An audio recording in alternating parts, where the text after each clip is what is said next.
uno. Hi, guys. I hope everybody's having a great Saturday. We're having a weird one. The weather is cool and crisp and a little bit of light snow, and sometimes the sun shines and sometimes it doesn't. So it's just one of those weird winter days.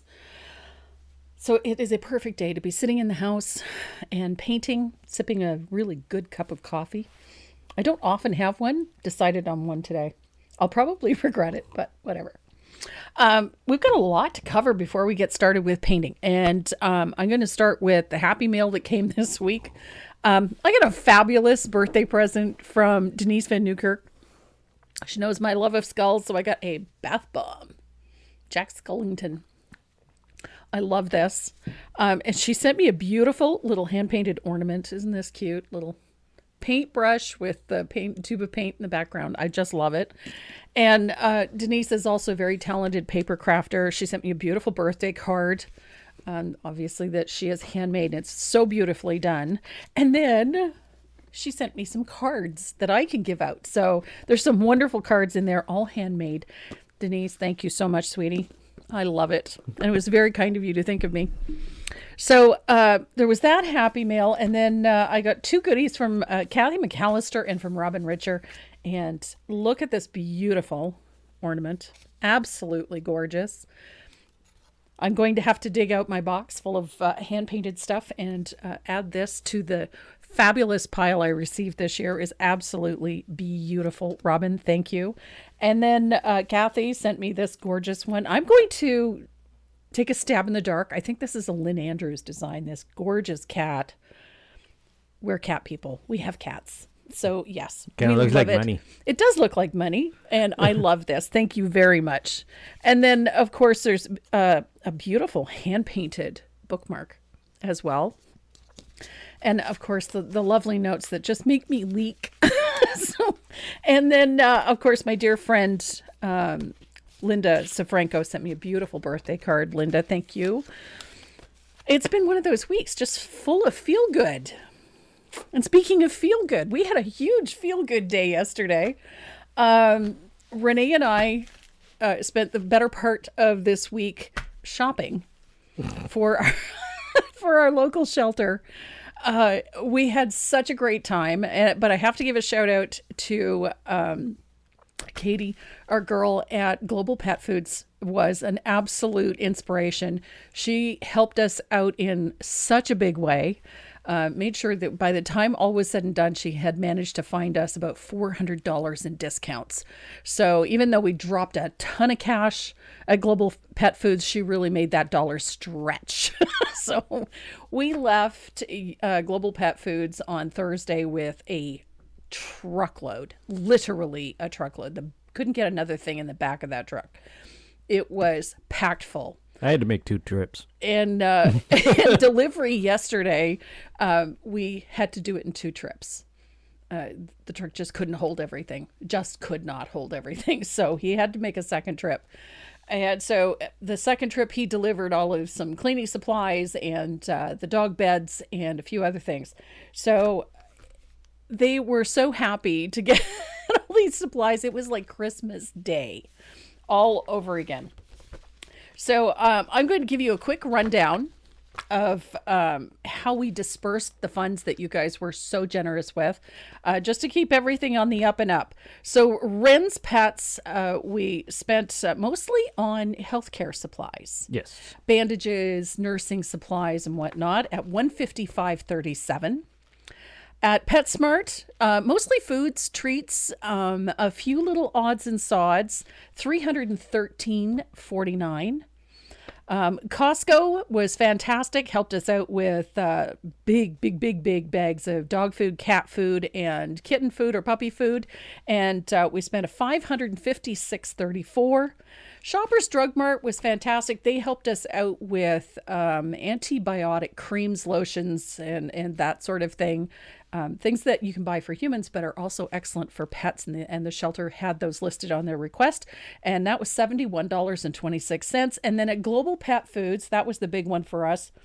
That was the purchase of everything under the sun, from leashes and collars to flat rabbits, pull toys, tug toys, a big box of 50 tennis balls, and a whole pile of other things, cat food, dog food, etc. That one came to $2,284.20 for a total of $3,380.66, and the total donation was $5,456. We rounded it up by a little bit, just a little. It was only a few cents, so we rounded it up to the next dollar, and then which left us with a cash donation of $2,075.34. That didn't make a whole lot of sense to us, so we rounded it up to an even $2,100. So we do have all of the receipts, including the cash donation to the thing. We will put it in a spreadsheet, and we will make it available to you on request if you should like to see it.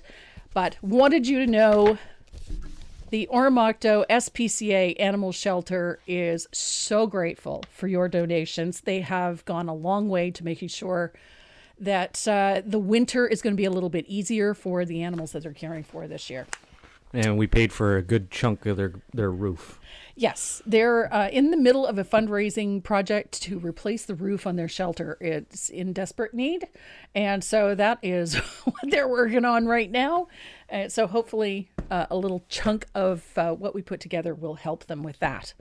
And so to Tracy and her team at the Oromocto SPCA Animal Shelter, I know they're really busy today. They have a big influx today. Yes.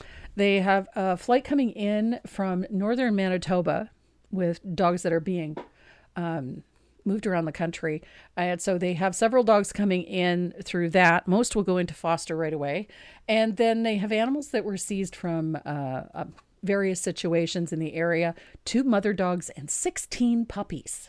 16 puppies. That's a lot. So it was what Tracy told us yesterday was January tends to be a very dry donation month because it follows after the Christmas holidays. She said, so they kind of have to make do a lot. And I'm hopefully with everything that we dropped off yesterday, they are having a few less worries. That's all. So again, I just wanted to thank all of you for supporting the Glitter Fund all year long. You guys were absolutely amazing. You far exceeded what we originally anticipated, and we cannot tell you how grateful we are. So thank you very much. Yeah, we because there were so many people there, we couldn't get much video. Yeah. So too many legal issues. Yeah, a lot of legal issues that ran into, but you did do a live. I did a couple of short ones. We did a couple outside the store and in the store, and then I did a couple of short ones at the shelter. But again, there was a constant stream of people going in and out. One of the services that they offer locally is by donation, you can have your animals groomed so they can have their nails cut and whatnot. So a lot of senior citizens utilize that service there, and then they just make it a donation. $10, $10 or whatever they can afford, right? Yeah. So there was a lot of people going in and out of there yesterday. So busy place. A very busy place. So it was very nice. Surprisingly, they had quite a few cats. Not a lot of dogs. Most of the dogs were in foster care right now. Which is good. Which is great. So speaking of dogs, this one's unconscious. Oh, is she? Yeah. It's about time. No kidding. So that was our week. We've had a really busy one. Just wanted to update you on everything. It was such a great day. Talk about a major feel-good day. So you guys should all be patting yourselves on the back for that one. No kidding. You were amazing. So, and on that note, because of that, decided to do something a little bit different, a little bit special for the giveaways today. So we've upped them a little bit. A little bit. So the giveaways today, we have an art stuff bag.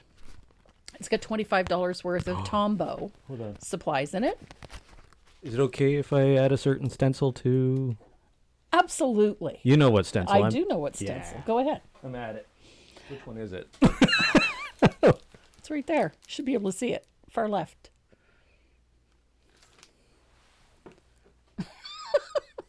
I'll find it. Yeah, you will.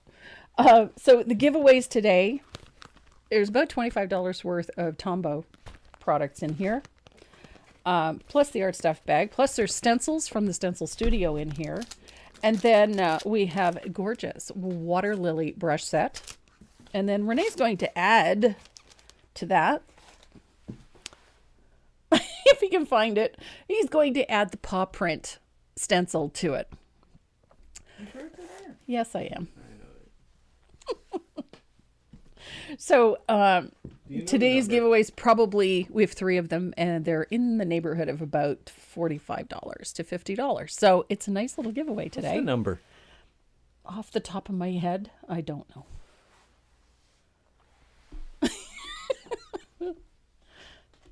Somebody help me out, chat. Far right bin. Oh, far right. Yes. This one. Should This be- much. I'll find it in... What's that? Bunny leaves? Bunny. You should have a stencil called bunny leaves. I should. I use them often enough. Found There we go. it. He's Ew. determined today. Oh, I got another. And then we also have to orders that are going out. We've also added a new little freebie. We've got a fun little heart pin. Prints. We've got a fun little heart pin for Valentine's Day going out with all the orders. So yes, so little paw prints. So Renee's adding that to the pile for each of those giveaways today. So they're going to be in about the $55 range now. There we go. Aw, now Aw. you gotta give him something for $5. Oh, we put buttons in. Whatever. He's determined. Linda DeFranco. Thank you. Is it 72? Let's see if she's right. Yeah, she is right. It's Linda, of course. She's right. She is right. So today we're going to be painting winter cardinals. These are just so fun to paint. They are not difficult to paint, but they are a lot of fun. And so we're going to do these little guys. You can do them on, the pattern actually has the full line drawing in it for all 3 of them. So you could paint them on a long piece of wood and line them all up because you can. You can form a line of chickadees, or you can paint them individually. They can go into a journal page or onto the ornament blanks that we have. But these little guys are just so much fun to paint. They're super easy. You're going to enjoy painting them. So if you guys are ready to get started on our winter cardinals, so am I. Oh my God, the buttons work. The buttons work? Oh, good. Uh-oh. That's a good thing, yeah. So this is winter cardinals. These little guys, they're just, I mean, how can you not like a fat little cardinal? These guys are a simple paint. We don't need a ton of supplies for this. We have the ornament blanks in the sets. I know the website says they're back ordered. We just got them in. We just haven't had an opportunity to update the site. So we have the little blanks. You could easily flip them any which way you'd like. Of course, I'm there. I finally got it right. So these little fellows, plus you need a set of these little snowflakes, the mixed snowflakes, so that we have 2 snowflakes, one large and one small for each ornament. So that is all we need for the supplies for these little guys. They're so simple. Are you painting all 3 today? I think so, yeah. Yeah. All right. They actually work up really quick. So your base colors for this little guy are really easy. We're going to work with a little bit of country red.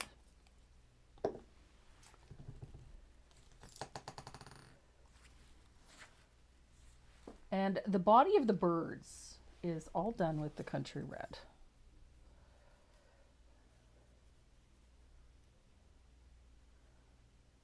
You can tell how it's been a day. It's been a week, actually. We had some issues with the website earlier this week. Not on our end. We were trying to figure out what the heck was going on. but we had a few issues.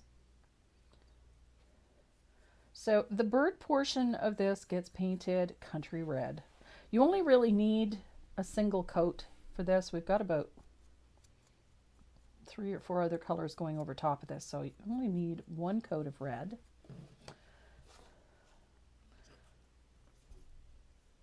And country red is one of my favorites to work with, simply because it's a very rich red, and it also covers quite nicely. It's a nice uniform red. Donna's wondering if these are available in kits. We will. So when we get the website updated this afternoon, we will have them available as a kit.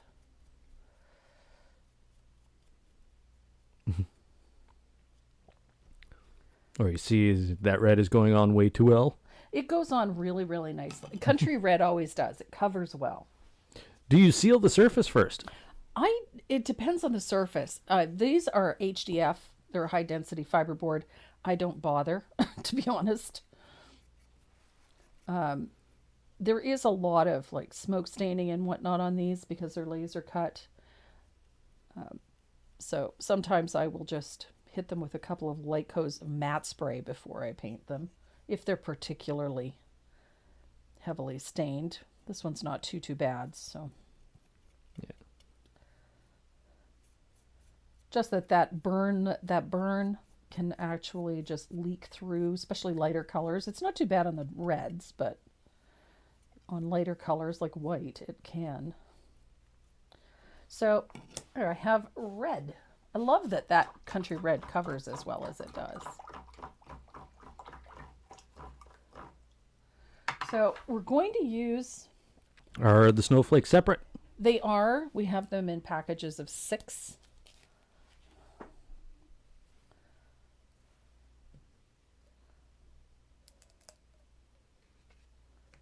There we go. So I've got some antique green. A little confused. 2 different cameras showing the red on the palette and 2 different hues of red. It's the same red. It's the same red. I guarantee you. Lighting. It's the lighting and 2 different cameras. Yeah. One is a 1080p. You can only collect so much. And one is a 4K. But we're not shooting in 4K because we'd be here forever. This little laptop can't handle 4K. Not too many can. So all of those holly leaves are going to get a coat of antique green. I'll turn her microphone up. Antique green. I love this green. It's an ideal color for holly leaves, to me anyway. It's my preference. One of the things that I very rarely use more than one coat of any color. Occasionally I will come across one that just doesn't cover well enough to suit me, but most of the time, because of the way I paint, I don't really need a fully opaque base coat most of the time. There are some exceptions.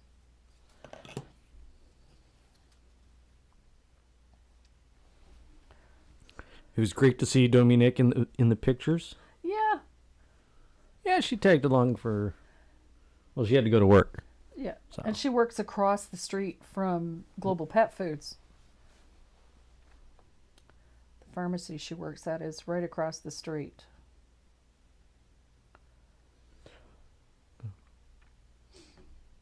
Looks like there's laser burns. There are a few, yep, but nothing major. Do you clean the sides before painting them? You can actually just take a piece of sanding film or a fine sandpaper and sand them off. I can't go any louder. That's as loud as I can get.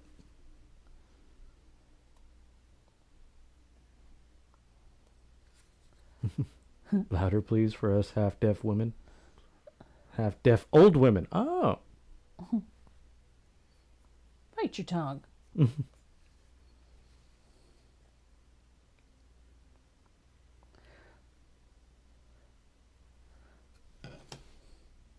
Well, that's a little inappropriate.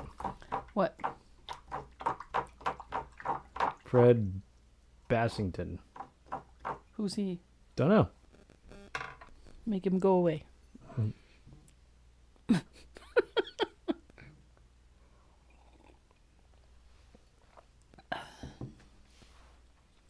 Now, there are holly berries on this one. One of the things that I like to do with holly berries is to put down a base of warm white. My reason for this is I want the berries to be nice and bright. And if I put down a base of white, it reflects in the color of the berries when I put that red over top. So I like a little thin coat of warm white.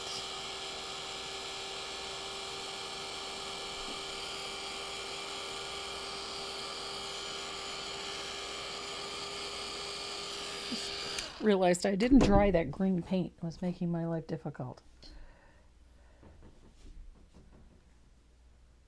So wherever you have a berry, just base coat it with a little bit of warm white.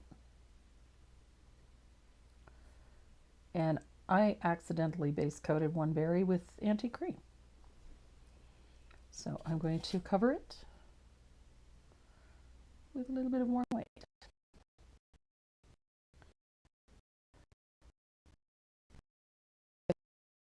This is my last bottle of antique green. And there's not much in it.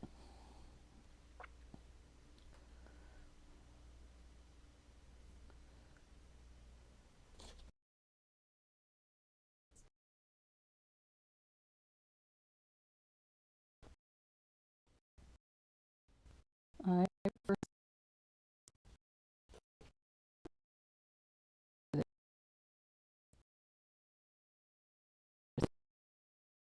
what?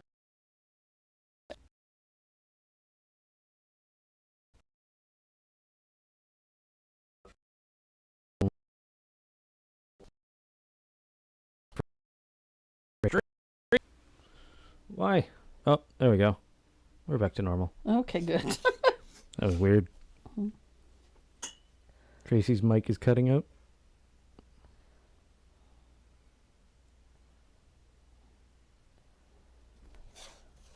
What can you substitute for scarlet?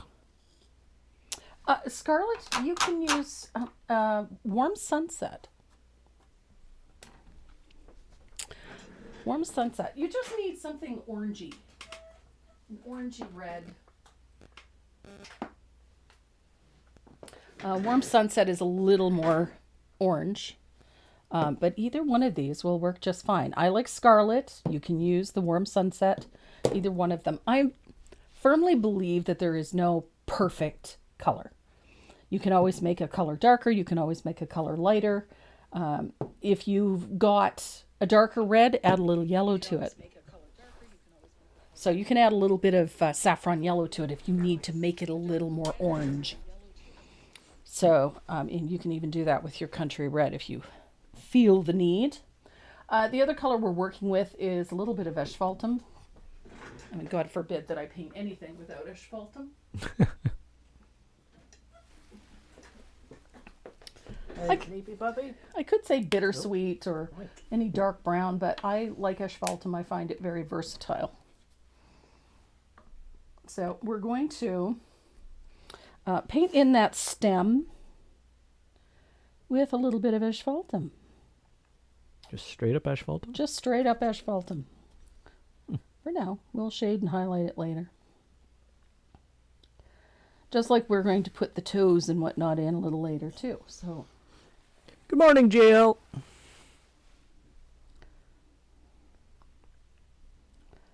There we are.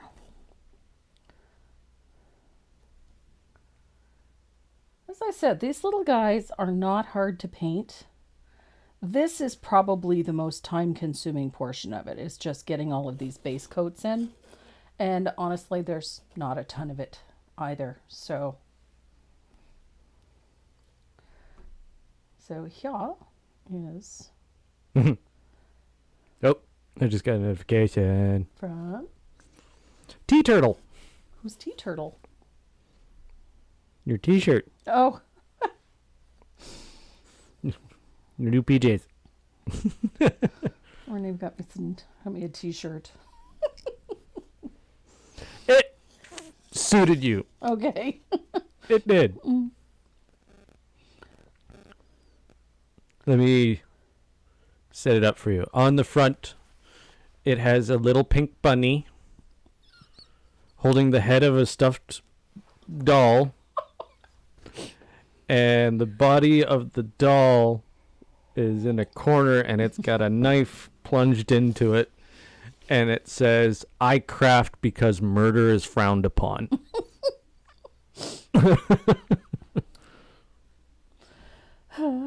I like it. Mm-hmm. Just like I like the other shirt. Yeah. A little Pew black. pew. Pew pew. Keep it PG.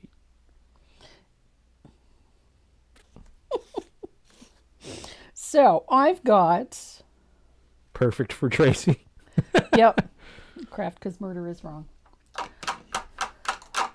There we go. So pretty straightforward base coating. Nothing super elaborate. I got two people asking for the link. There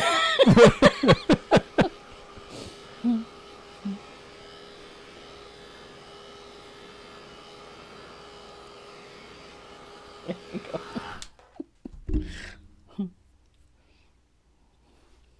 Well, I mean, when I went to the mailbox the other day, I could tell that my birthday is getting close because I got a letter from my local clinic informing me that I'm due for a colonoscopy. So I really do anticipate one from my gynecologist reminding me that I have to go for a mammogram next. So Substitute for country red. tomato red. Tomato red. We had a dump of snow, but getting rain to wash it all away. Aw, I hate rain in the wintertime. You. Icky. Judy Thacker. Oh, joy. Yeah, I know, right? Birthday present. They always send it around the time of your birthday, too.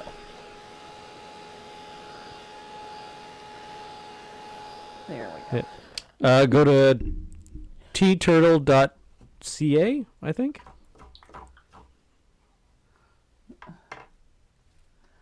I think it's tturtle.ca. So, we based these berries tturtle.com, sorry. with warm white. And now we're going to put the color on, which is that country red. And I really want them. Look how nice and bright the red is with that bit of white underneath. They just pop, which is what I want. You want the berries to be really nice and bright. Nice bright red berries. That little bit of white just makes all the difference. Nice bright red berries.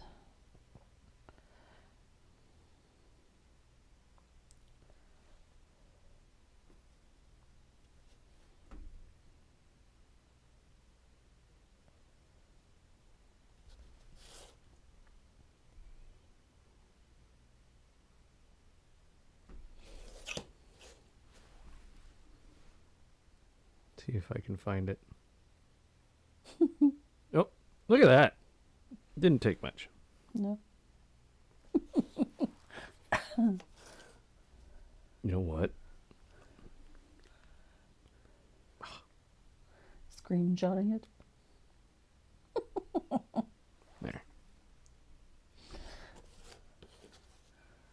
So there we go. There are our nice bright red berries.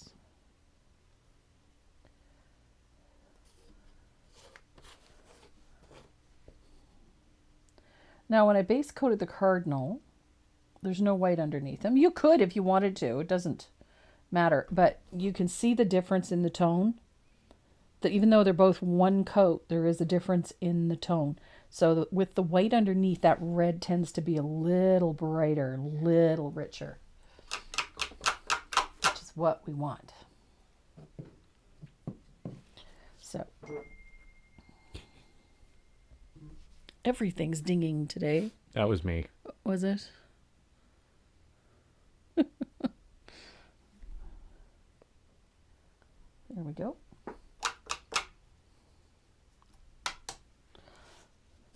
So I'm going to dry this real quick, and then we're going to transfer the line drawings on to these little guys.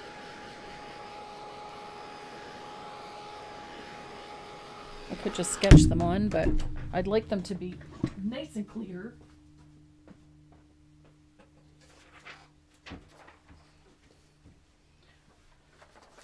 They're nice fat little guys. I crap, because murder is frowned upon. Yeah. I like the bunny. Big bunny leaves. Bunny leaves. He kind of reminds me of my little voodoo bunny. Yeah. I have a little zombie bunny necklace. A silver one. You have a guest beside you. I do. I have Miss Maze. She threw herself at my feet.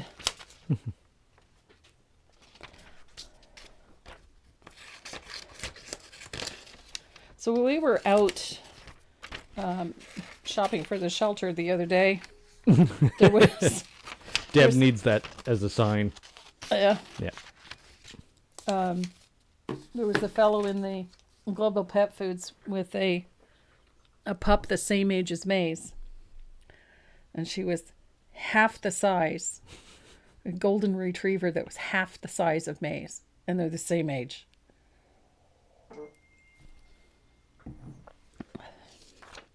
Ding. It's Pikachu from Pokemon. Is it? It doesn't look like Pikachu. Wrong color. Pikachu's just weird. I don't know what Pikachu is supposed to be. I can see the resemblance, but Yeah. I don't think it's Pikachu.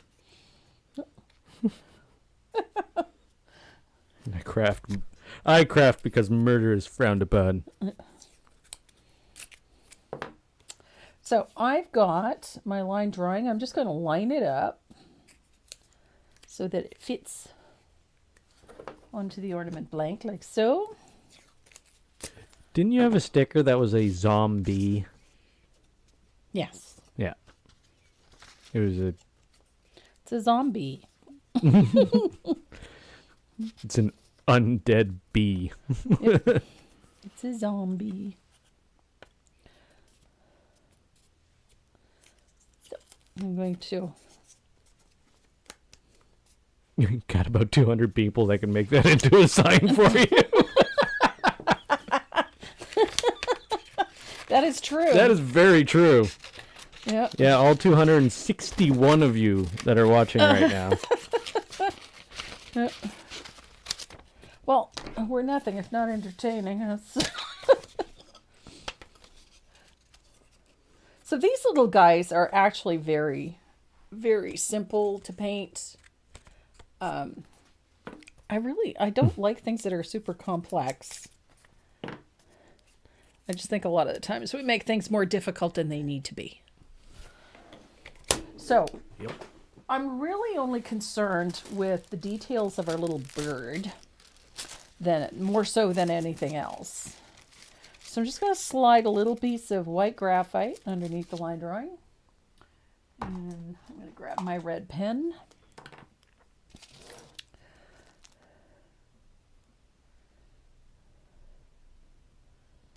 And then an eyeball.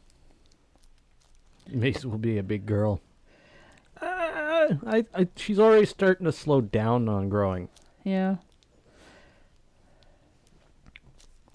So you might notice that the details on the belly of this is just little scribbles. Little U-shaped or W-shaped little scribbles. And then we're going to give them some toes. Again, I'm not too worried about the minutia. I don't think that the minutia serves any purpose. It just, I think for a lot of it, it just makes things more difficult than it should be. So, Hi from snowy Delaware, the first state. that's true. So there we go. I just put the little details in just to give them a little bit of an outline. We don't need a ton of detail. So there. And I'm going to do the same thing to this little guy. I think for the most part, the most important details in this piece are the feathers that you see in the wings. And that's mostly just for direction than anything. There we go.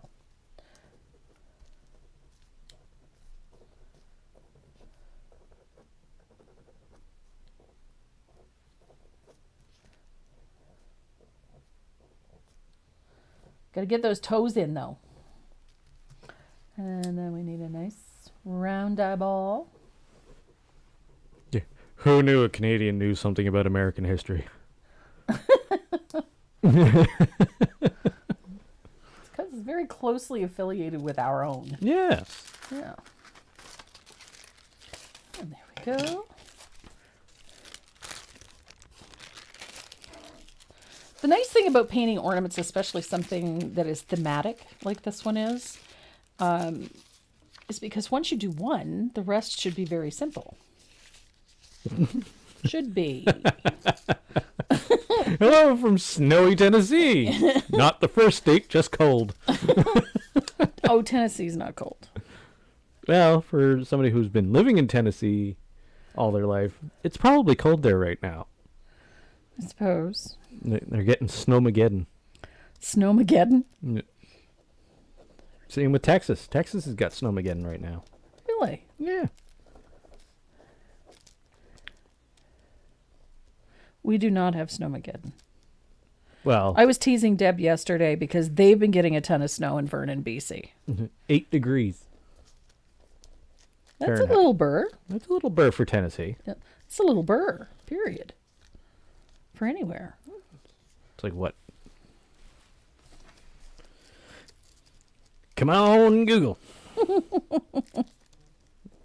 I don't know what the conversion is. So I don't either. 8 F2 There we go. Celsius. It's minus 13. It's colder in Tennessee than it is here. I'm sorry, but that's funny. That is funny. Forgive me, but that's funny. It is currently... I think we're still in single digit. I don't think we're in double digit. It's minus 5. Oh. Suntanning weather. So now let's do the reverse.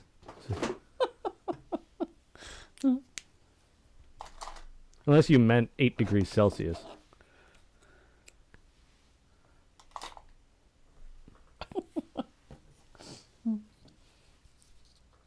Then that would be funny. So we're going to give our cardinals. No, that's not the right color. Yeah, That's black green. it'd be 23 degrees Fahrenheit here. For here. For here. That's, like I said, suntanning weather. Oh, yeah, it's Fahrenheit. So yeah, it's warmer up here in the north than it is right now in Tennessee. I'm sorry. Sorry you got the dirty end of that stick.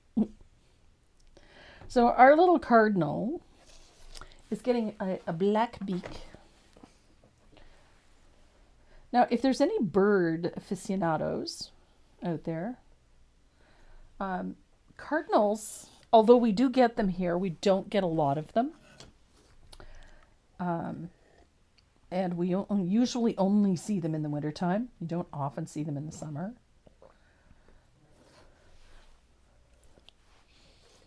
So we're going to give our little guy a black beak and a black eye. Now, Although cardinals bear a resemblance to blue jays, I do not believe they're in the same family. What? Cardinals and Blue Jays? No, I don't think that cardinals are in the same family. Blue jays belong to the crow and raven family. Mm. A number of years ago, there was a virus that went through here in West Nile. The Northern Cardinal. And it killed off a lot of the blue jays, the crows, and the cardinals, and other birds that fell within that phylum, I guess.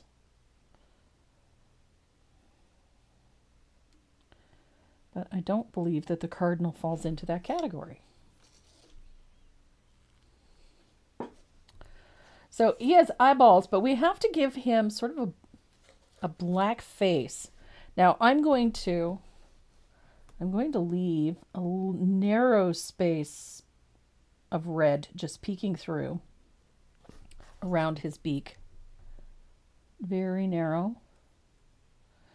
And then we're going to do the same thing around the eye. I want a little narrow space around the eye as well.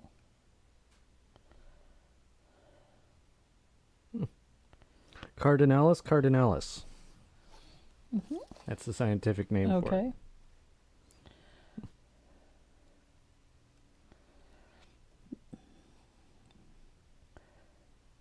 Blue jays fall into the same phylum as crows and ravens. But I don't believe that cardinals do.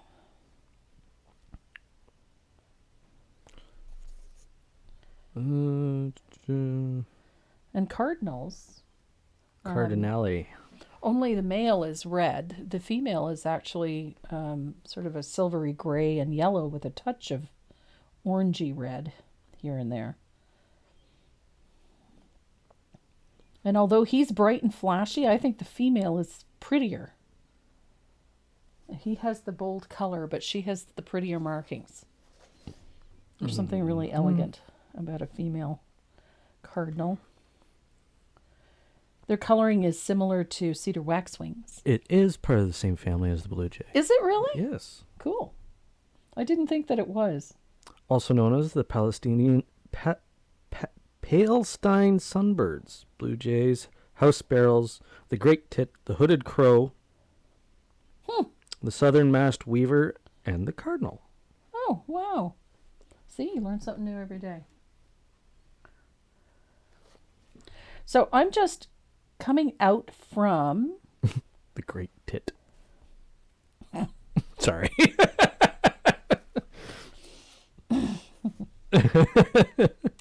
I knew I should not have let you follow that thread. Oh, that's the one that dances. Yes. That's the one that does dance. the like, little shuffle thing across the branches. Yep. Cool. One bird here that we get here that I just love. We don't see them very often, unfortunately, but I just love them. Is a nuthatch. A nuthatch. Yes, they're so cute. And they walk upside down. So they're very pretty. They're not from the same family. Sorry, they're from the same order. Order, yes. Yes. Yeah.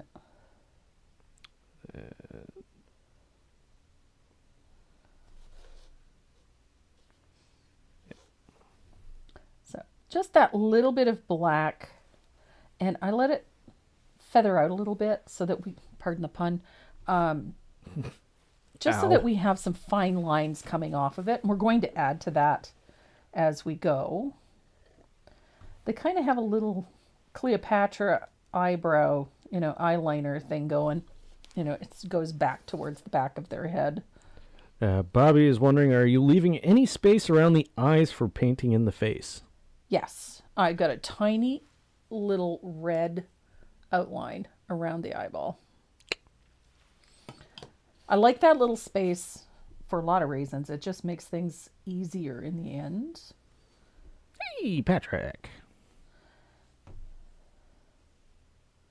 So there we go.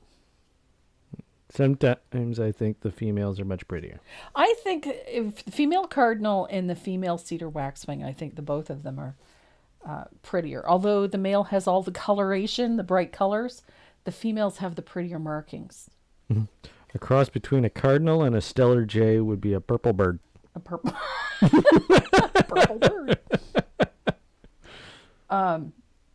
We have whiskey jacks here, and I love those. They're Is that a mockingbird? Is that a mockingbird?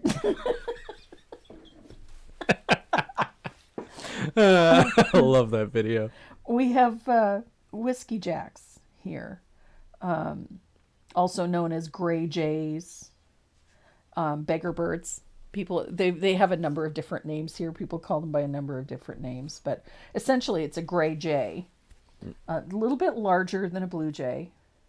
They're very saucy, very bold, And like to take shiny things. and they steal shiny things. They have no problem whatsoever stealing something right out of your hand if they think they can get away with it. I do love them. I love the coloration of them. They're a gray, little bit of a bluish gray, I think. Quite a lovely bird. But they just have a little bit of an attitude that I kind of that I can appreciate. They're just a fun little bird. Maze has got quite the attitude on her. Yes, she does. She's sassy. She is sassy. She's And I love it. She's mouthy. She sasses back when she's told to do something. So we have black eyes, black face. I'm going to try this real quick. Now, the fun part about these little guys is that they're really not all that heavily detailed. But we are going to do a little bit of paint mixing. Whoa. Just a little. You could use a little bit of soft black if you really don't want to mix color. But I'm going to show you a really easy way to do this. Now, you could use the dioxazine purple for this if you wanted to. What? My husband has a cochlear implant Okay. for hearing. Yes. Yeah, and sometimes birds will swoop down and try and steal it off his head. Ouch. So we're going to start with this little guy in the middle because he's my favorite. Yes, she is currently in not quite the teenager stage yet. Close, though. She's very close. Let's put it this way. She's a very sassy preteen. Yes, very sassy preteen. So we're going to take a little of that country red, and we're going to take just a tiny touch of lamp black, and we're going to mix it. So essentially it's going to make very dark red. Nice dark, dark red. Oh.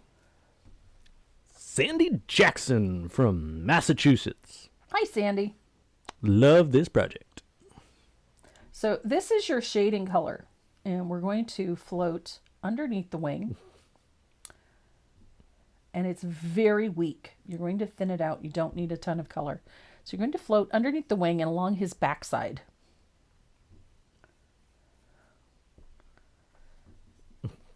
I want to see the puppy.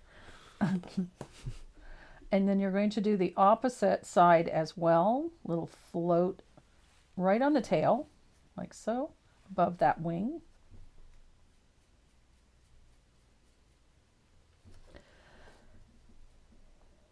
And this is one of my favorites. I like to darken the very base of each of those feathers, like so.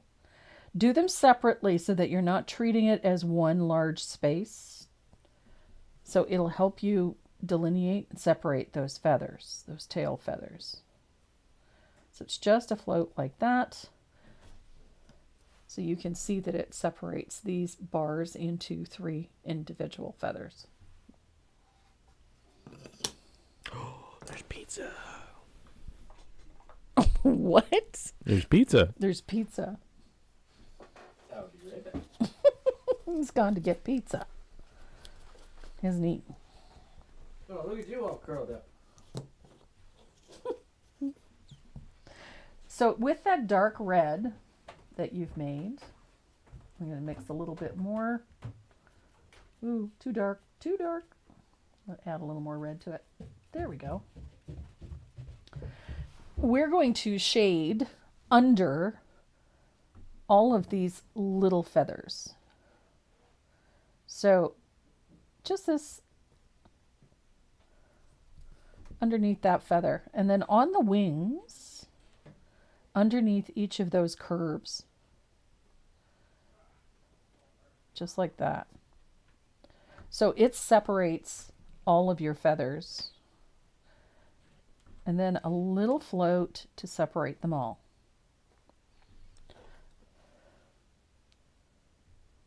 It's not going to be perfect. It's okay. So you're going to just take that little bit and continue to float underneath those little feathers. Yes, it's going to look a little rough. That's all right.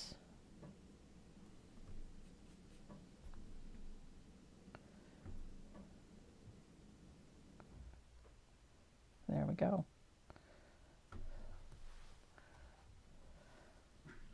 So we have this. And yeah, it looks a little bit rough and it's all right. So we're going to take that same color and we're going to shade down the back side of the head. And just blend out just so we have a darker shadow at the base, at the back of the head. Not too hard. Now, that dark red mix that you've made is also your shading color for those berries. And you're going to put the shadow on the lower left side.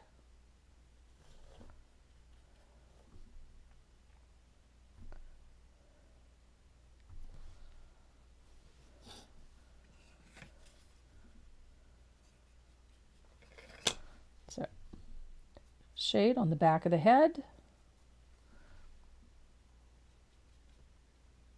I love the fact that I can mix my color as much or as little as I need.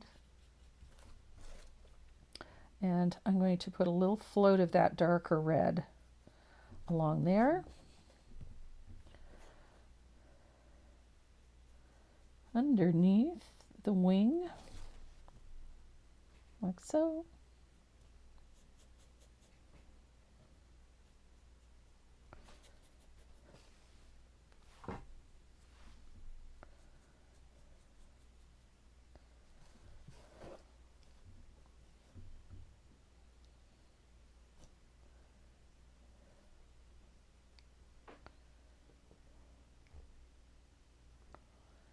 Just separating all of those little feathers. This is not a difficult method. You do not have to worry about it being neat and tidy just yet.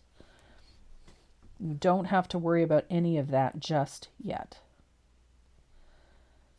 And the reason being is that we still have other colors to put over top of this. We have some blending to do. We have quite a bit left to do yet.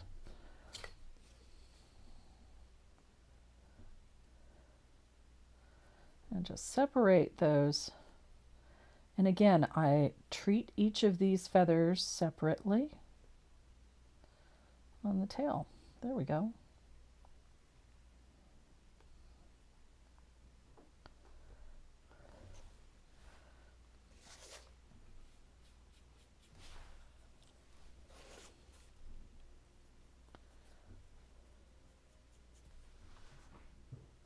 We can paint almost any bird this way.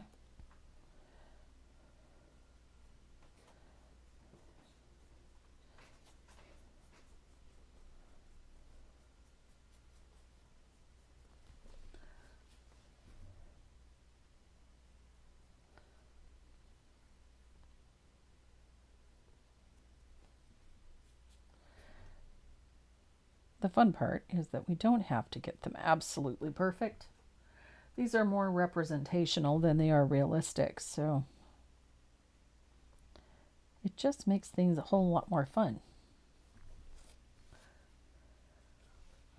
So we'll put that shadow on our berries.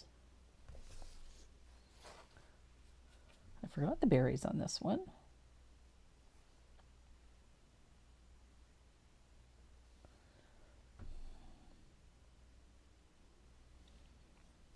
And I did them backwards on this one.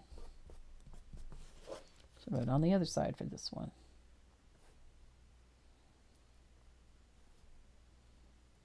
There we go. So these little guys actually come together very quickly. So we're going to add a little shading under the face. It's the same color. I'm just going to put a float of that dark just on the bottom of this little bit here. It's just a weak float. It's just going to help give our little birds a little more depth.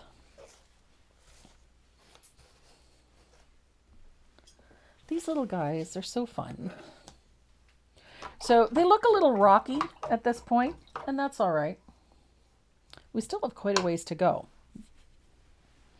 So we're going to take our highlighting color.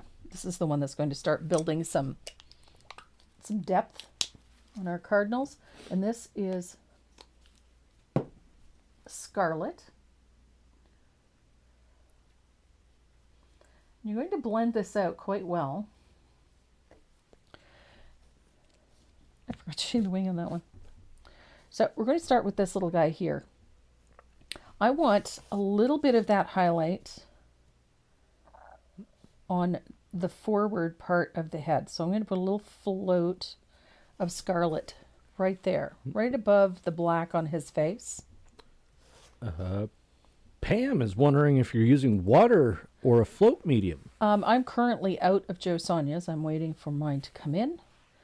So I'm using water right now, but usually I use Joe Sonia's Fast Dry Glaze. So opposite that little shading, we're going to put a float of scarlet on those little feathers. And what can you use instead of scarlet? You can use Warm Sunset if you don't have scarlet. The other option, if you don't have Warm Sunset, you can take a little bit of saffron yellow and add it to your country red, just to get a dark orange. A little bit of heat. That's all you're looking for. It's not a drastic highlight. I like that. What's that? Who needs alcohol when crazy runs in your blood? That's a good one. I like that one, Lucy.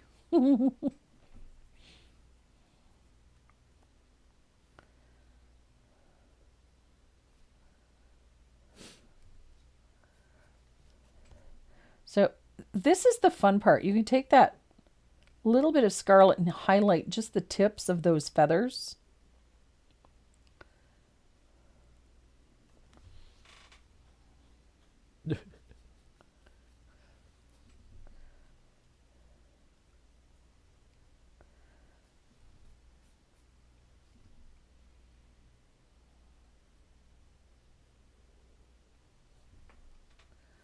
This little guy, they come together quite quickly. I'm a fan. I love these little guys. There's something about these little fat birds in the wintertime. They're not really fat. They're just fluffed up because it's flipping cold out. And then you're going to take that same scarlet and you're going to come out to the tips of the feathers. Now, I'm using a chisel blend where I put the float at the top and then I use the chisel edge to pull the color down.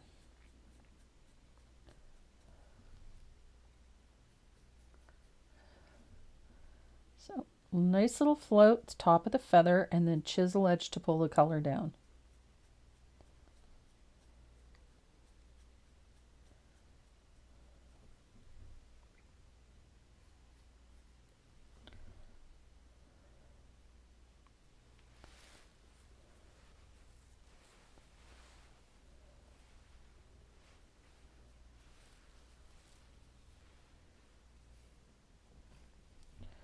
there's a little bit right there. I'm a big fan. I love Scarlet over Country Red. I just think it's such a nice highlight color.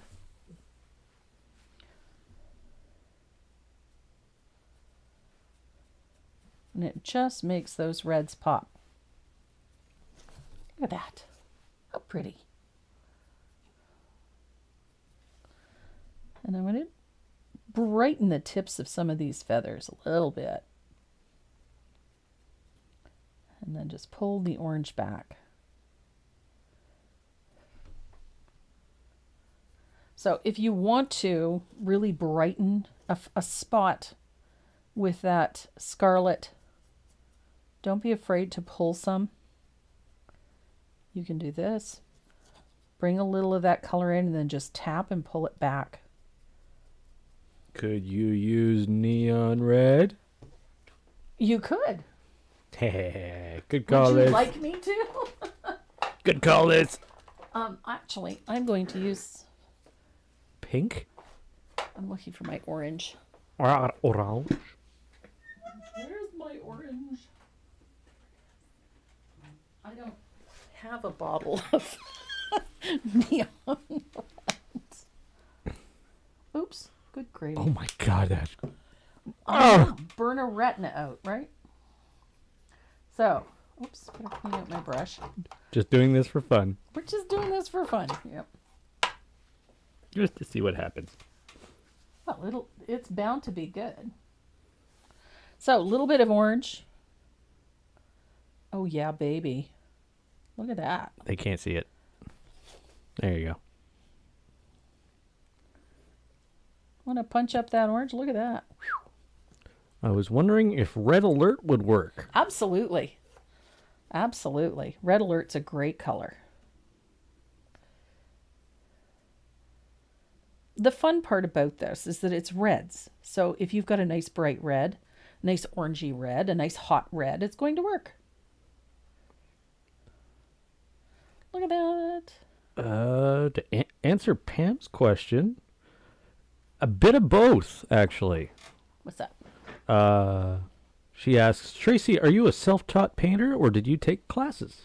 I have a rather long bohemian art education. Ooh, bohemian art education. That's how my father used to refer to it. I studied in Europe throughout high school, through art school, whatnot. I traveled around Europe and studied at various places. So, but when it comes to decorative painting, I am, aside from a couple of classes that I took just to figure out the technique, I am mostly self-taught. I learned when my children were small that I had a bit of an attitude as to what constituted art. And a friend of mine asked me, you paint? I said, yes, I do paint. She said, would you paint something for me? I said, I'd love to. And she gave me a wooden cow. Paint this. Paint this. And I figured, how hard can it be? I learned very quickly that decorative painting is entirely technique based. Yep. The only thing that really saved me was I already understood color theory. I understood all of that part. But it is a technique, and you have to learn how to use that technique to get that effect. So I kind of got put in my place by, a little wooden cow because I did not have any idea how to paint like this. So I took a couple of classes at a local studio just so that I would learn the basic technique. Then I had to learn brush control because it's very different from what I had been taught. And being classically trained. you want to put it that way? Yes, classically trained. I started by learning how to stretch canvas and make my own paint and grind pigments, and hours and hours and hours and hours and hours of drawing classes and painting classes and all of those things. The long-handled oil strokes. Yeah. And I discovered that I just loved this. this kind of fed that need for art and that need for craft and that need for creativity.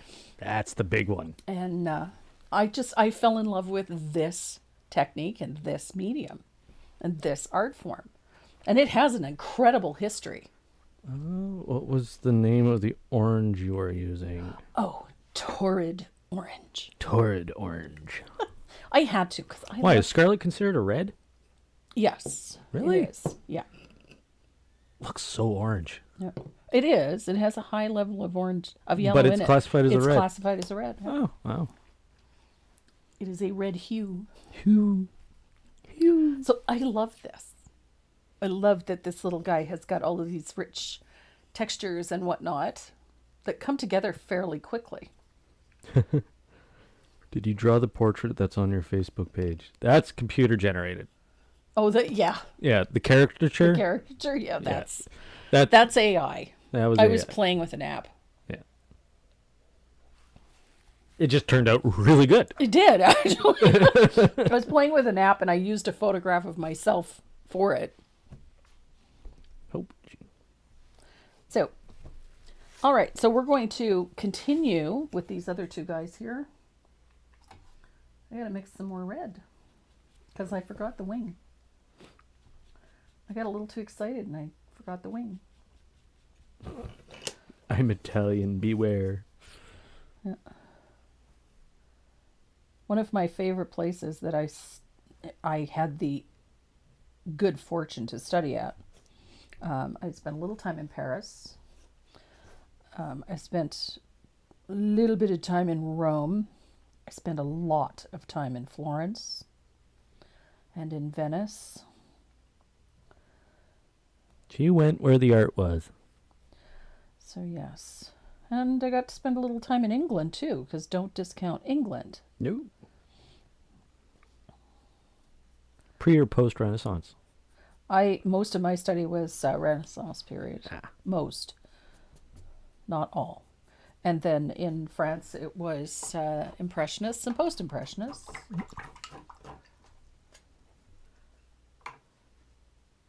The only Impressionist I know would be William Turner. Yes, and he was Post-Impressionist. No, he was the godfather of Impressionism. William Turner?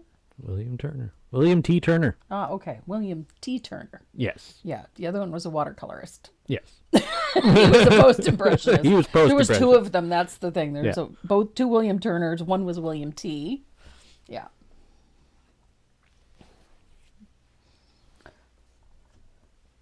One of my favorites to this day is still Renoir. I love Renoir's work.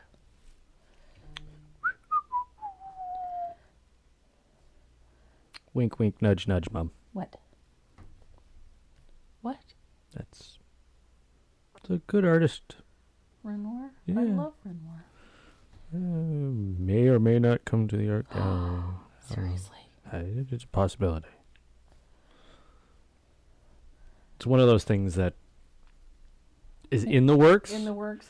And love if you know, rub elbows the right way. Oh, so it's all about who you know? Yeah. Well, not me. This is the curators. Oh. Curators, they gotta, rub elbows and. Oh, decided you didn't want the bed anymore? Hey, pup. Watch your step, please. No. Thank you. Those monster paws of yours. No, Renoir and Van Gogh. I'm a Van Gogh. We have one Van Gogh. He wasn't all that prolific a painter in comparison to some. But he did beautiful work. You good there, pup?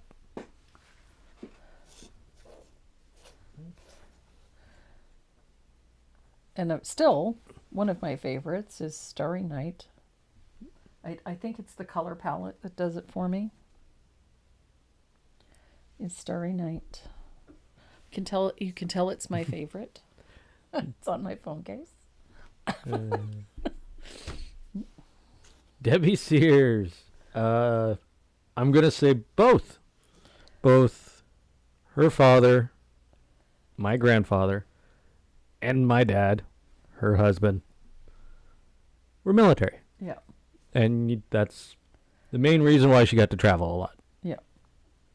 And I was very fortunate. My family was very supportive of my endeavors in art, so they sent me for private lessons when I was very young. I was only 12, and sent me wherever I wanted to go as far as traveling around Europe.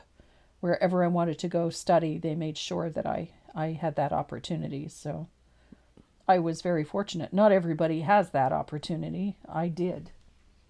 And and I was also fortunate that I had parents that were willing to support that. Waiting on the Bahama Blue and Asphaltum. It's coming. You know it's coming. So I'm trying to get a little bit more orange into these feathers. I love these little guys, but I gotta dry this. I got them perhaps a little too much orange in there, but that's okay. So we'll set those guys aside. We'll finish off this little one in a bit. I just want to get one of these guys finished. And seeing as I'm particularly enamored with this little fellow in the middle, I have no idea why. But I just think he's very fat and fluffy looking, and he appeals to me. So we're going to start adding a few highlights. I've got a little bit of warm white, and we're going to highlight our berries. Now, for the highlights, I've thinned out this warm white quite a bit. Might not be, yeah. So I'm coming in just a little from the edge. I want a sliver of that red showing. I'm not coming right to the edge. I want a little sliver of red showing. Like so. I think I have a little too much paint, so that's why I am blotting a little bit. So there is the first portion of our highlight on our berries. And then we're going to take just a little dot of straight warm white for the highlight, and the highlight's going to go on the upper right portion of each berry.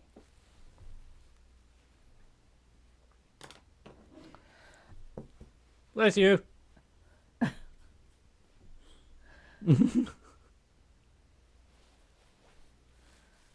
And then we're going to highlight the top of the bill with a little float of heavily thinned warm white. And then the same with the eyeball. Going to put a float of warm white on the left side of the eye.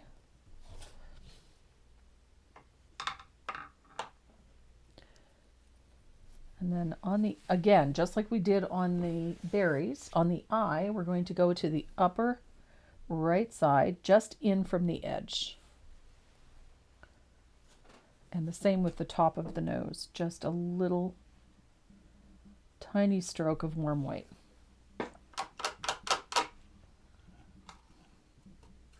He's looking super cute.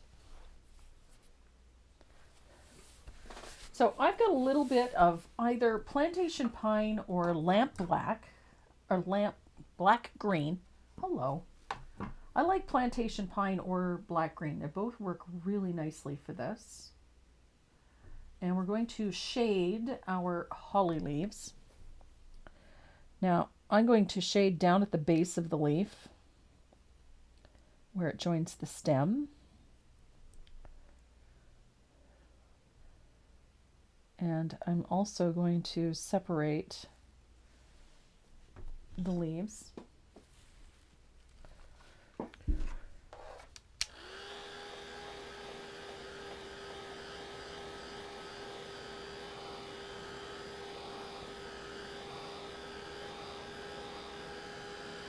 He looks like he has attitude. Yeah, he does look like he has an attitude, doesn't he? You make him an angry bird. Stop it. So, Throw him at a pig. throw him. Angry birds. I know. So I'm just going to float down the center vein of those leaves with a little of that, either black green or plantation pine. Either one will work.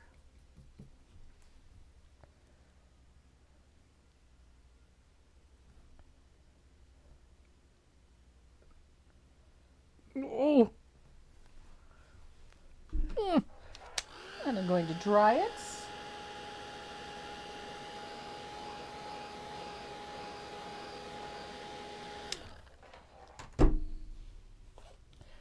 And I want to deepen the shadow around this berry, just to lift that berry off the leaf a little bit. There we go. What? No, you can't have another one. What? He's showing me pictures of Mal puppies. No, you can't have another one.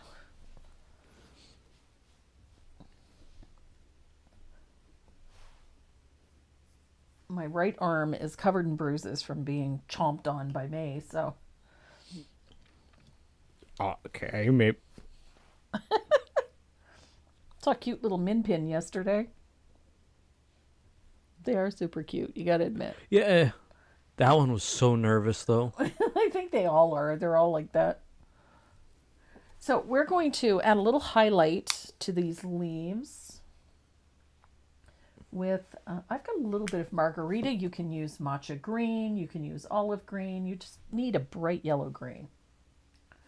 And it's not a strong float, but this is for the highlight of those points on our holly, and then down that center vein of the leaf.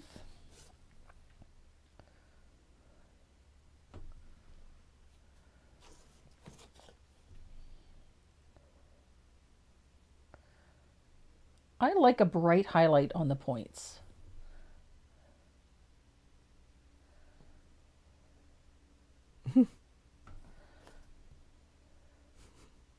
That is cute. What is cute? He's converted a school bus to pick up dogs for Oh, doggy yeah. daycare. Yeah. It's awesome.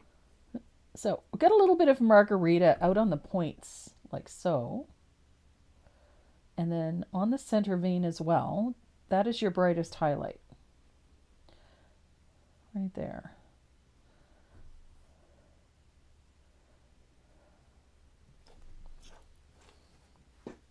So, and you're about to find out why I only put one coat of that green down. Because quite honestly, you don't need much more than that. So I'm going to use a little bit of Bahama Blue. Oh my gosh, could I get paint in any more places? I just splattered paint everywhere. So I'm picking up just a tiny amount of Bahama Blue. I'm going to thin it out a little bit.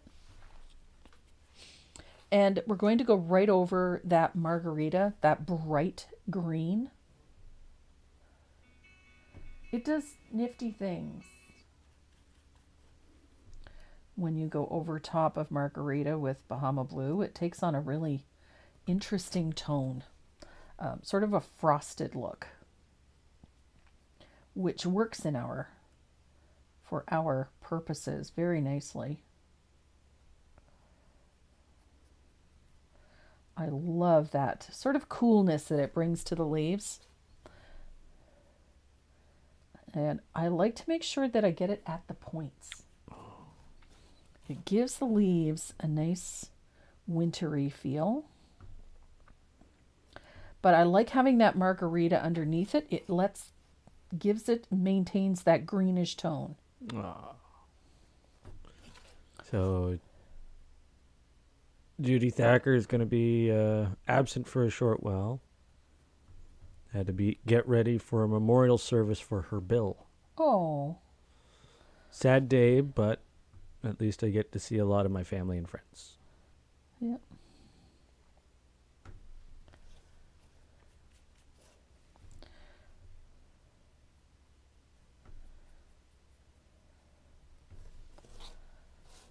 Those are always tough days. Yep. Well, we are with you. In thought, if not in person. So you can see, I like that softness that little bit of Bahama blue gives the leaves. It gives it a little more light, and it gives it sort of a cooler effect. You don't get that too hot or too spicy look. We wanted this to have a winter tone, and this balances out all of those hot colors that you see in the cardinal. So we get that little bit of cool down there and helps maintain that winter feel. So I have a couple of things I want to just quickly touch up. I don't often putz with little details, but there's a couple of little things I just want to quickly touch up. I want to close up this line a little bit. It's a little wide. Just want to narrow that up a bit.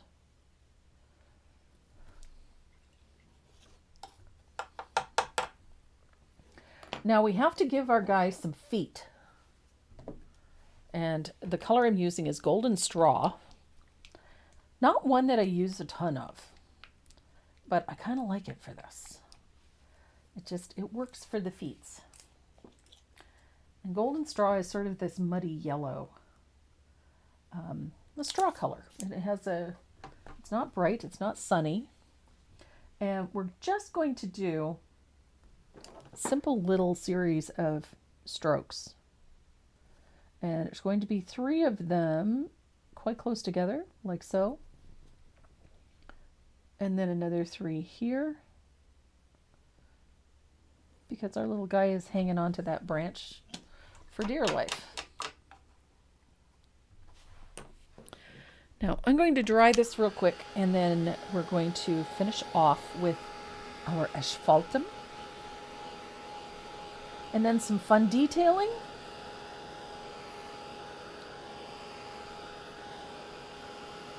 Our little branch needs a highlight. And I want it to be kind of a cool highlight. So I'm going to use a little bit of warm white on my rigger, and I'm just going to rub the top edge of that branch like so. Just gives it a little, like a snowy effect, I guess. And we're going to use that 3/8 angled shader and some asphaltum. And we're going to thin it out a little bit. We don't want it full strength. What was the color of the feet? Golden Straw. Golden Straw. Robin Storm is cooking chicken. Working in some homemade dog food for Gizmo. Nice. Awesome. I did that yesterday. Yeah. Rice, chicken, carrots, and spinach. Yep. Keeps her tummy happy. Fills her up nicely. And she likes it. She is unconscious. She's at my feet right here. Yeah. So I'm going to take that same color, that little bit of asphaltum, and we want to give those little feet the look that they're wrapping around that stem. So we need a shadow right at the tip of the toes. So I'm going to put a little shadow of asphaltum in there and leave the bright yellow at the top.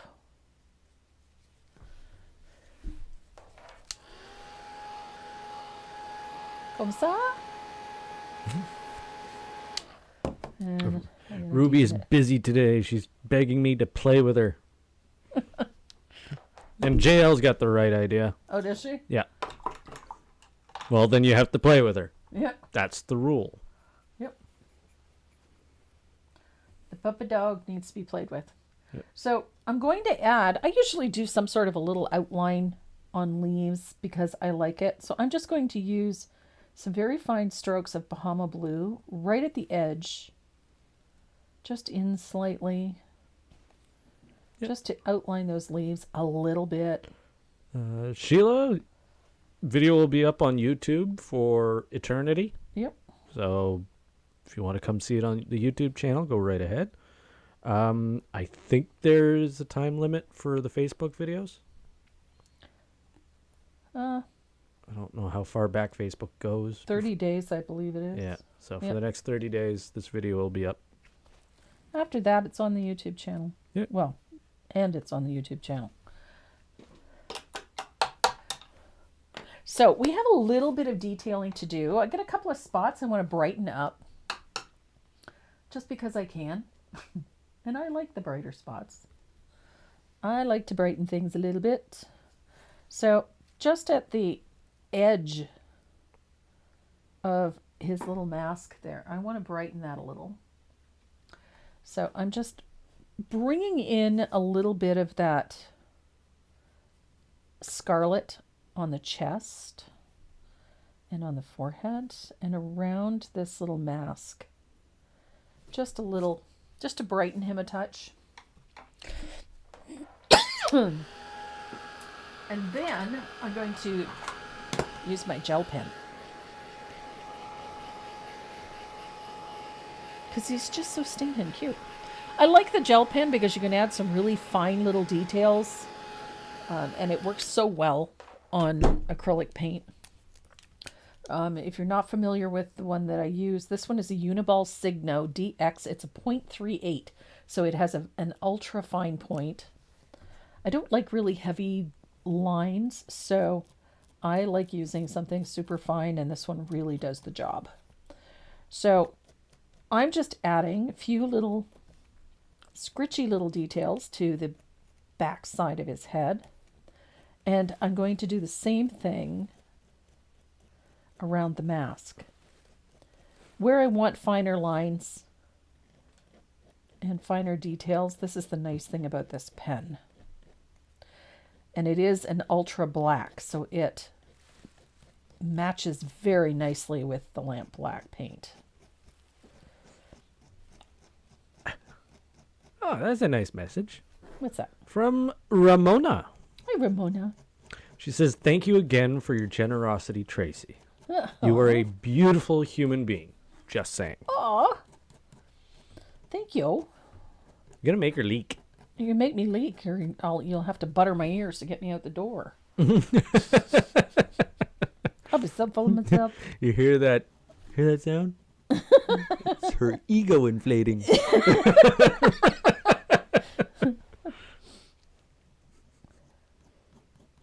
So I also like to take those little details and just outline the wings, those feathers in the wings, very loosely. I'm not looking for perfect.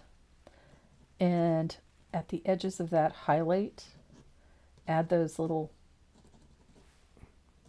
scribbly lines to the edges of those feathers, like so.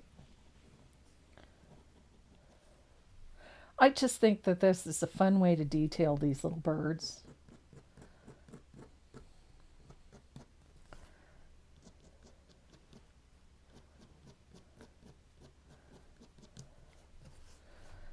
And I'm going to do the same thing to these tail feathers.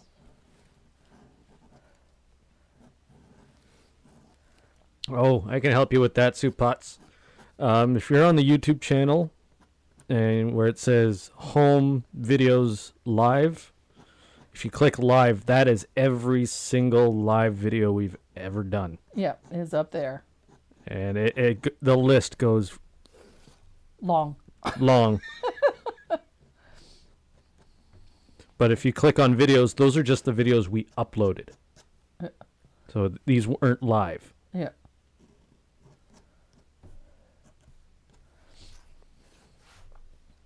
Look at this little guy. Super cute. So we have a nice fat, fluffy, Hopefully little that works cardinal. for you. And because it's winter, he needs some snow. You're going to put a little tuft of snow on his head? No. Yeah. They don't sit long enough to collect snow. So, I gotta get my fugly brush. There it is. Fugly brush. So we gotta do two things. We have to paint some snowflakes. I have to decide which snowflake I want. Which snowflake? This one. We're going to do that one and one of these. I like these little snowflakes. They're fun. And I have to have glitter. So we're going to use some Galaxy Varnish. And I'm going to use a little bit of warm white. Is that like butter my butt and call me a biscuit? What? I'm confused. Oh, was that the whole ego thing? Yeah, buttering. You'd have to butter my ears to get me out the door. Yeah. It's because your head swells. Yeah. Oh, no, I get that one, but I'm wondering about the... Well, butter my bust. It's like steal my gizzard and call me gutless. Okay.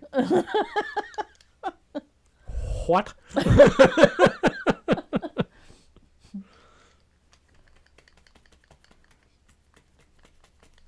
So we're going to winterize our little cardinal. I'm using a little bit of thinned warm white and my fugly brush. I don't want to overdo it with this, but he needs a little bit. I like spatter.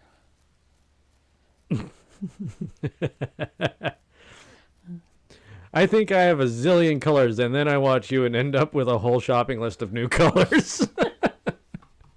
And the Yes. funny part is that I have a tendency to stick with a fairly limited number of colors. I mean, I have every color going, but You have the entire deco art line. they're pretty close. If it's got deco art on it, Yeah. Close. I'm pretty sure you have everything. I'm pretty sure. So I'm going to dry this. I'm going to grab my glue.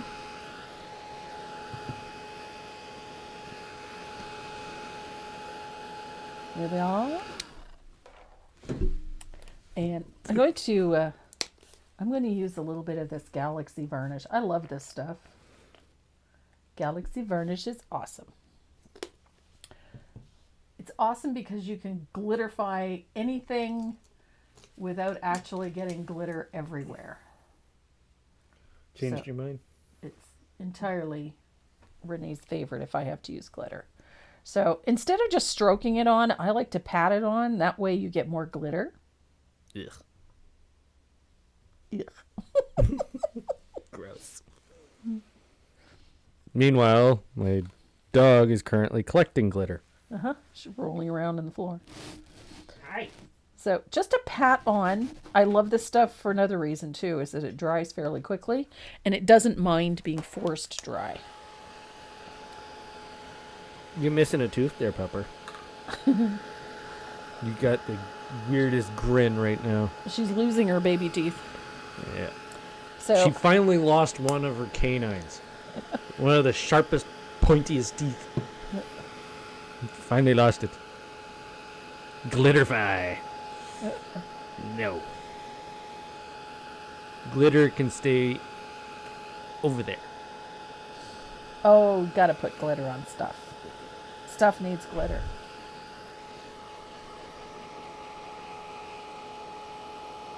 Now, the nice part is this stuff is varnish. So if you wanted to seal the whole thing and have it glittered, you can. Generally, I take this out to the garage and I put 2 to 3 light coats of matte spray on the little critters. And then I decide from there whether or not I want to glitter varnish it. I kind of like the contrast in this case, where the snowflakes have glitter, but not everything else does. So I'm going to... Is Galaxy Varnish the same as Starlight? No, Starlight is a much finer glitter. Galaxy Varnish has actually a nice chunky glitter in it. Not super chunky, but a chunkier glitter than... It's like a step up from Glamour Dust, if you know what I mean. So I'm using a little bit of gel glue. And I'm going to position my snowflake right there. And then I really love these little additions, these little embellishments.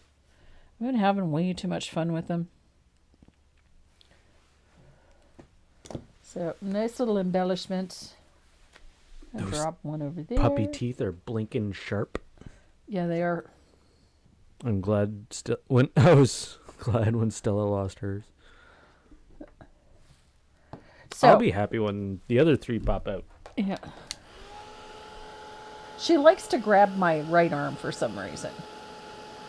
And it's just to get me to go play, but those little teeth are super sharp. So I've got my right arm looks like somebody's been gnawing on it. Because somebody has. So, and this is the fun part about this. Where is it? There it is. This is the fun part about Galaxy Glitter. If it doesn't have enough glitter to suit you, you can come back in and put more on. And I love that I can make it better. Hi. More glitter. So, Wakey, wakey. these little guys are super easy to finish up. I had this fabulous little black and white check ribbon that I thought worked really, really well with this. But they finish up so easily. So I still got a couple. I've got this little guy to finish yet. But so much fun.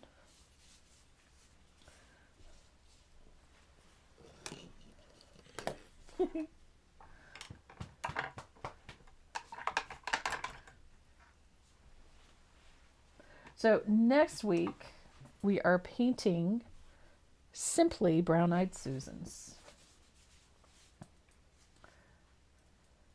I love Brown-Eyed Susans. It's the mate to the Simplify piece that we did a couple weeks ago. And it's a fun one to do.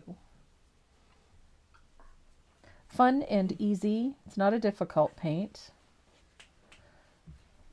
We're going to use that nifty rust technique, that rusted tin look, which I think is a fun. God only knows. She's under my feet. And you found something to grab on too. Of course she did. There's always something that she's not supposed to have down here. Piece of paper. Get.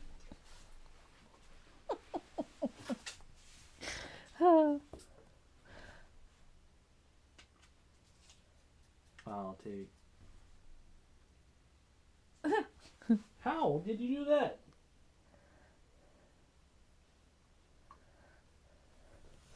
So there's that little bit of margarita on the points of the leaves and on the center vein. You don't have to, it doesn't have to be absolutely perfect. It's just enough to brighten the points of the leaves. Just a little bit. And that center vein. Hey. Hey, come here. Come on, you bugger. So we've got a nice little highlight, nice little shadow. And then I'm going to dry it. We'll come back in with that Bahama blue. And that's going to give us that nice frosted look. And I can get really heavy-handed with it. Because I really like the look of it. I like Bahama blue. I love what it does for leaves. But if you prefer less, then use less. Or not at all. If you just prefer the more natural color of the leaves, by all means. But I just kind of like that frosted appearance that little bit of Bahama blue gives to these leaves.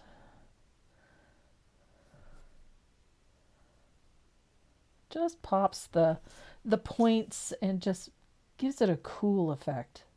And it translates really nicely with that margarita underneath. Just gives it a nice vibrant.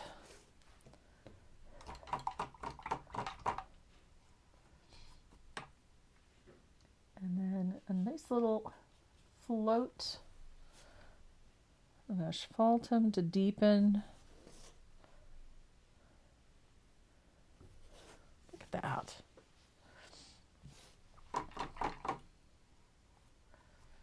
And the highlights on our berries. Again, in slightly from the edge of the berry. Leave a sliver of that red. Just a sliver. It helps give this berry a little more dimension. It really enhances the spherical shape of the berry. And then we're going to do a little highlight on the eye as well.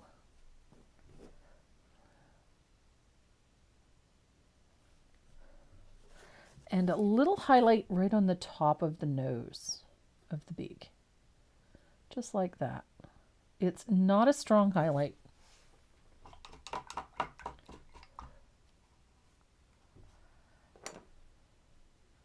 And then highlight to the upper right side of the berry, just in from the edge. Same with the eye. And then just a small one in from the edge on the top of the nose. Like so. And then while you have that brush dirty, you can do the same thing to just drag a little of that warm white across the top of the stem, like so. Just gives that stem a little highlight. That little branch that he's sitting on. Just gave her a chicken neck. That'll keep her busy for 4 minutes.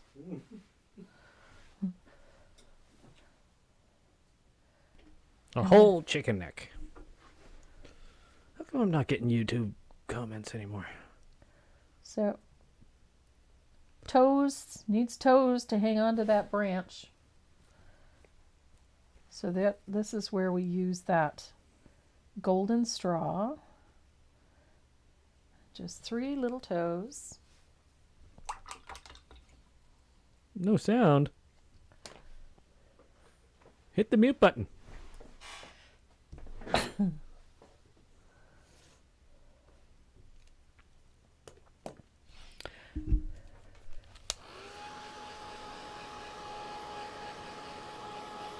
These little guys work up quick.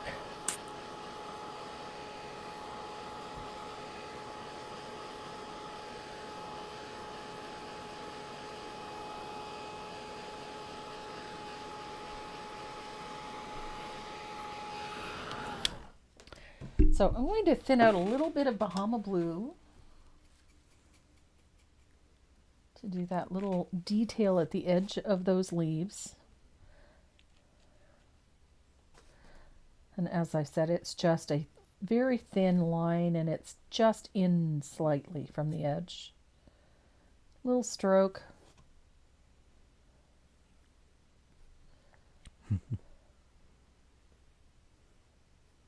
How would you finish the back?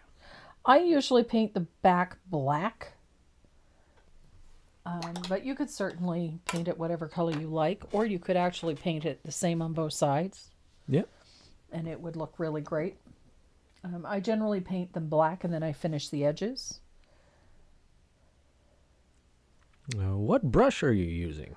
Right now I'm using a number 2 or a number 0 rigger. I've worn the numbers off, but I think it's a 0. Yeah, literally worn the numbers off. You can tell this brush gets a bit of use.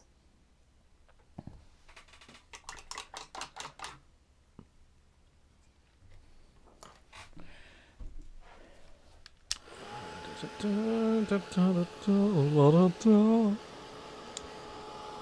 we'll dry this real quick and we're going to shade those toes. And then we're going to add a little bit of detailing to our bird with that gel pen. A little bit of spatter and another set of snowflakes. Holy. What? Just. That wheel is full. Is the wheel full?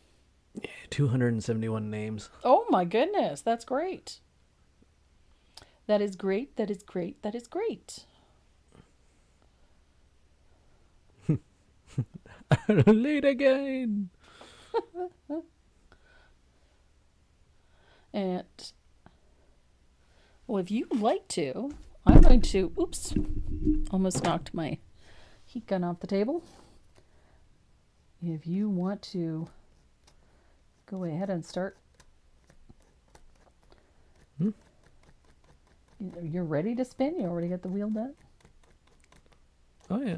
Well, what's this? Renee asked Tracy if that is a speck of paint on her other cardinal. Right here?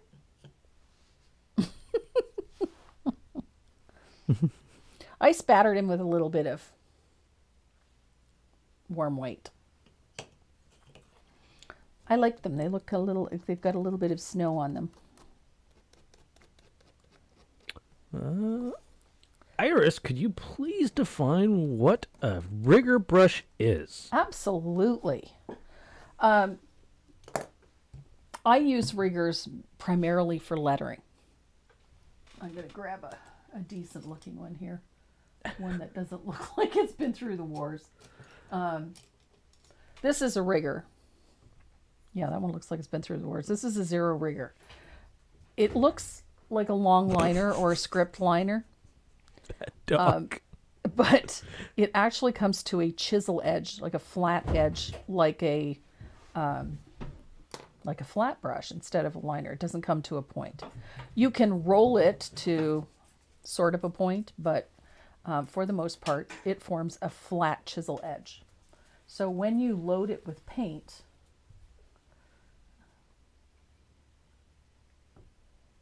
it makes it ideal. You can see it's got a flat chisel edge. So it's ideal for doing brush lettering. It makes painting small areas very, very easy. And it's ideal for lettering. Because of that chisel edge, you can paint very much as if you would with a nib. No. So I have a tendency to use riggers a great deal. I have them in several different sizes. The ones that I use the most are either a number 2 or a 0. Those tend to be the ones that I use the most often. And before I forget, if you are looking for a rigger, the best place to get them, it's a Dynasty Faux Squirrel rigger, and you can find them on thebrushguys.com.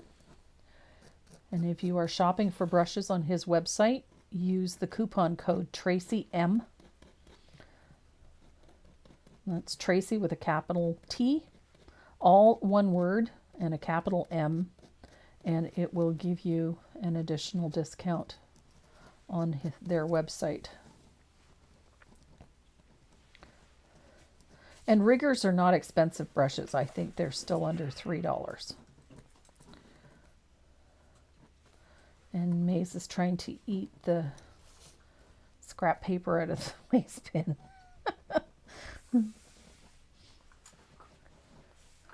I love this. I like all of the little scribbly details in our little cardinals.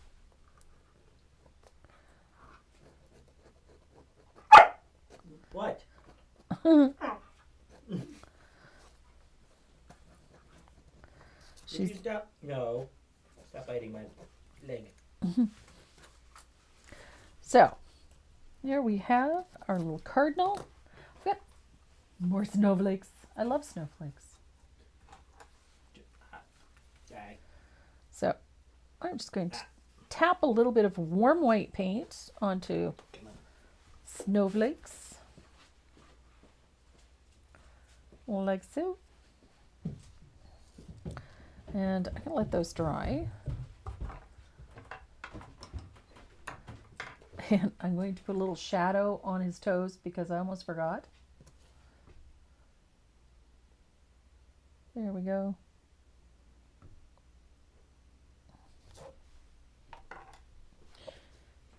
And we'll dry these. These are, as I said, they're not a difficult paint. They are fun. They're an easy one to do in volume. So if you need to paint them for a bazaars or for craft sales and whatnot, these little guys actually work up pretty quick. They're just fun little details. I prefer the more indistinct details for things like this. It gives them a fluffy appearance.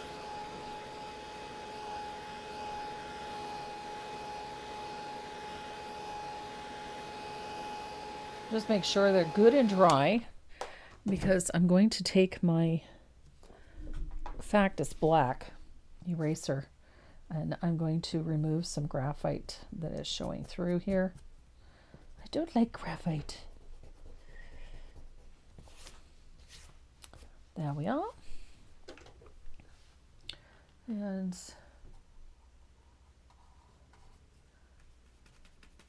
I'm going to lightly spatter this little guy because he's got to look wintry, like it's snowing.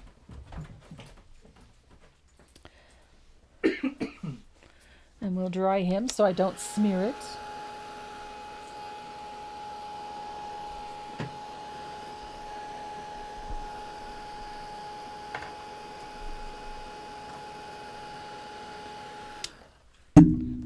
And I love my Galaxy Varnish. I'm going to just tap a coat of that Galaxy Varnish onto the snowflake. Do you have the eraser on your website? I do. Not the Factus Black. I have the Tombow ones, yes. You have the Tombow ones. Yeah. They work just as well. The Factus Black, I think you can get at Staples. You can get Factus Black at Staples. You can get them at Hobby Lobby. You can get them at Michael's. They're an easy one to locate. Where do I get the Cardinals to paint? They're available on the website as well. The website will be updated shortly as soon as we are done here. And we'll try to make the kits available too. Can you show the pen details, please? Sure.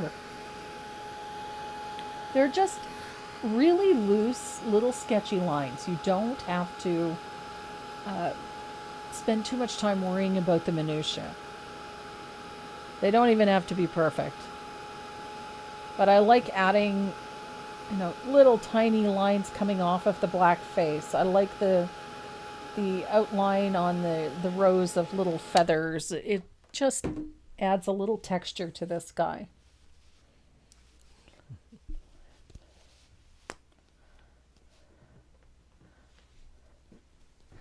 And I'm just going to use a little bit of gel glue. There was a thing here from Jessica Killerand. I gotta go find it. There it is. First off, she's celebrating 31 months as a member. Oh, wow.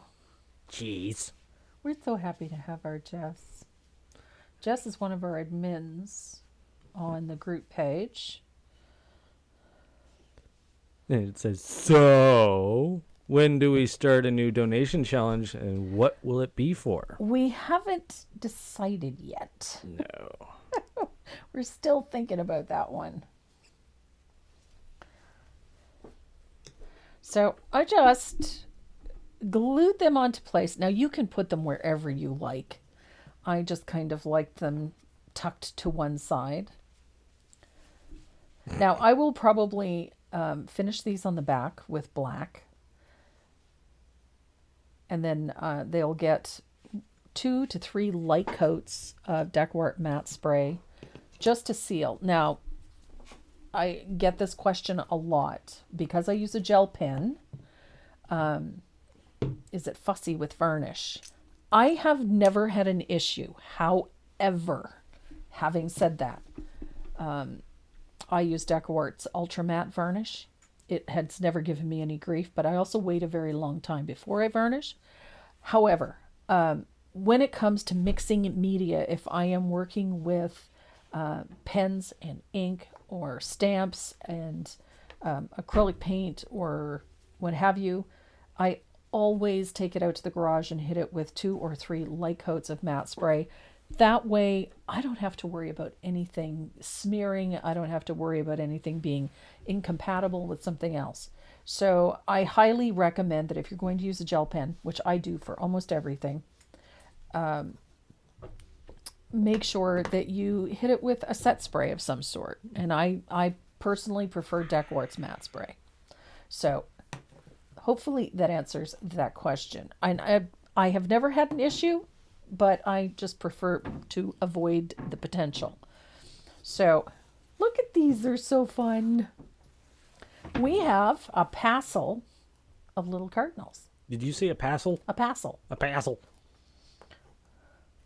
Such a fun little project. I'm going to finish this little guy up a little later on. Probably after dinner sometime. Yeah, I'm going to switch cameras. You can switch cameras. These little guys are just so much fun to paint. They're easy to paint. You don't have to worry about things being absolutely perfect. Your highlights don't have to be perfectly placed. Those little boundaries between highlights and shadows don't have to be perfectly placed. Because you're using a gel pen to sort of interfere with that, it makes those imperfections work in your favor. So sit back, relax, enjoy, and just have a little bit of fun with this. If you don't have exactly the colors that I used, it really doesn't matter. Just find a nice solid red, one that you really like. And then if you need to make an orange, I used scarlet. Just take your original base color and add a bright yellow to it until you get to that dark red or that orangey red. That's all you really need to do. You don't have to have the exact match to get it to work for you. So Renee is going to, or he already has, the wheel loaded up. And with a whole passel of names. I like that word, passel. Found it in a book yesterday. A whole book? A whole book. I read a whole book. Oh my. I was reading a book about the settlements in the United States, the colonials. And that word actually packed up, and they referred to things as a passel. And I thought, that's a nifty word. I like it. Got to figure out a way to use it. So if you're curious as to how you get your name on the wheel, it's simple. All you have to do. It's also too late. It's also too late. But you'll know for next time. Yes. All you have to do is just hit the like button or the share button or the subscribe button if you're watching us on YouTube, or just simply join in on the chat. That's all you have to do. So he's loading that. Hopefully. For those wondering, I'm going to steal this camera for a second. Okay, you do that. that's the puppy. She's being a brat. That's why she's on the leash. Yeah. Yeah.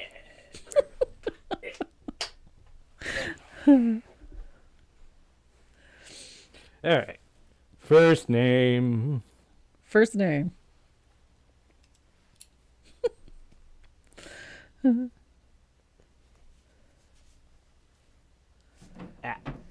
So your prize today. We have Cynthia Hughes. Cindy Hughes. Awesome. Cindy watches quite often. We have art stuff bags. Fun, glittery art stuff bags. And we usually fill these up with goodies from Tombow. So I know that there's, at the very least, there's one of my favorite mechanical pencils in there. And Renee wanted to add this one, the paw print stencil. We have a fabulous set of Dynasty Water Lily brushes. This is a gorgeous 4-brush set. And I believe that there is a stencil in there, courtesy of the Stencil Studio. So we have a very nice little prize pack. We have 3 of those to give away. Cindy Hughes is our first winner. And Debbie McClellan. Right on, Debbie McClellan. So just hop over to the website, click on the little speech bubble in the lower right-hand corner, with the little speech bubble in the lower right-hand corner. Click on it and send us your shipping information. It'll ask you if you have a question. Just type the answer, your name and your shipping information into the bar and send us that so we can get your goodies out to you as soon as possible. And the last spin.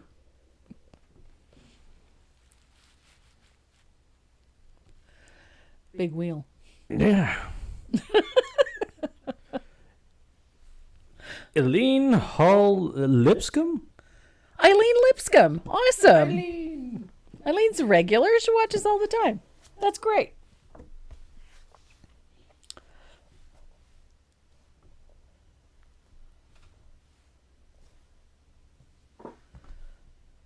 So he's writing that down. Long, pregnant pause. Silence. Got it. Got it? Okay.